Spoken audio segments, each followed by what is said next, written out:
कागज है। मुझे ये चाहिए, मुझे वो चाहिए। समंदर की तरह इंसान की चाहतों का कोई अंत नहीं। मैंने सुना है कि जो भी उस कागज को अपनी नाक में डालता है उसे जो चाहिए मिल जाता है। जो चाहिए वो मिल जाता है। ये भी कहा जाता है कि पुराने जमाने में बहुत सारे तानाशाह इसी कागज के जोर पर अत्याचार करते थे, पर हो सकता है ऐसा ना हो।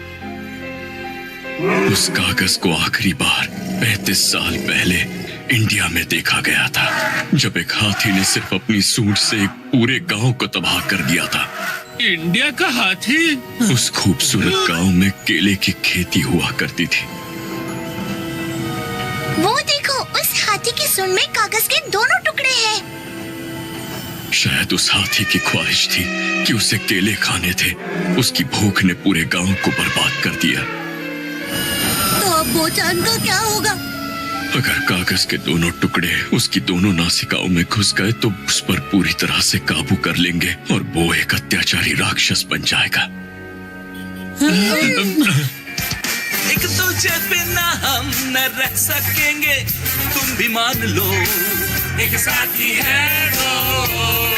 अपने आंसू आंखों में ही रोक लेते हो तुम, एक बात है वो, यूं चमकते हो जैसे। ये सब क्या हो गया? मित्सी, जब मैंने पहली बार वो कागज देखा था तब उसे पाने के लिए मेरा दिल बहुत मचल रहा था, लेकिन अब मुझे वो कागज बिल्कुल नहीं चाहिए।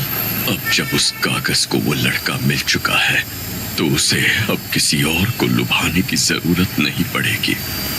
अब बस उसे कागज का दूसरा टुकड़ा चाहिए जो उस बुरी बुरी बॉय के बैकपैक के अंदर पड़ा हुआ है।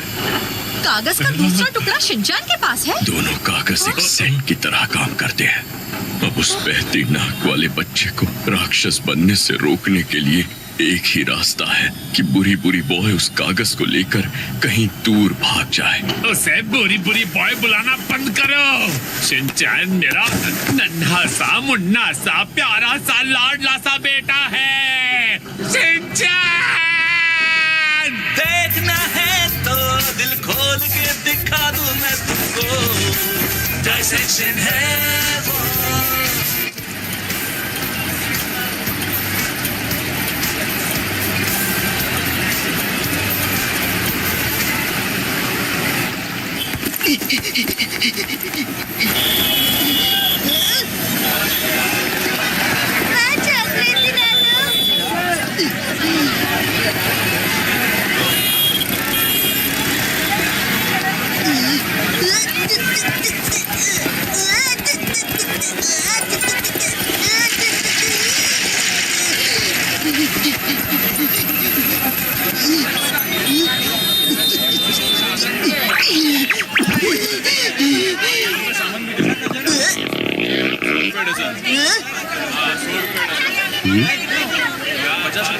तुम्हें भूख लगी है ना?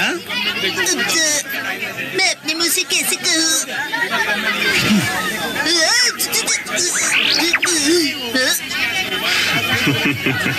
नमस्ते भैया। पता है कल मेरा लड़का घर आया और साथ में सड़े हुए फल लेके आया। अच्छा।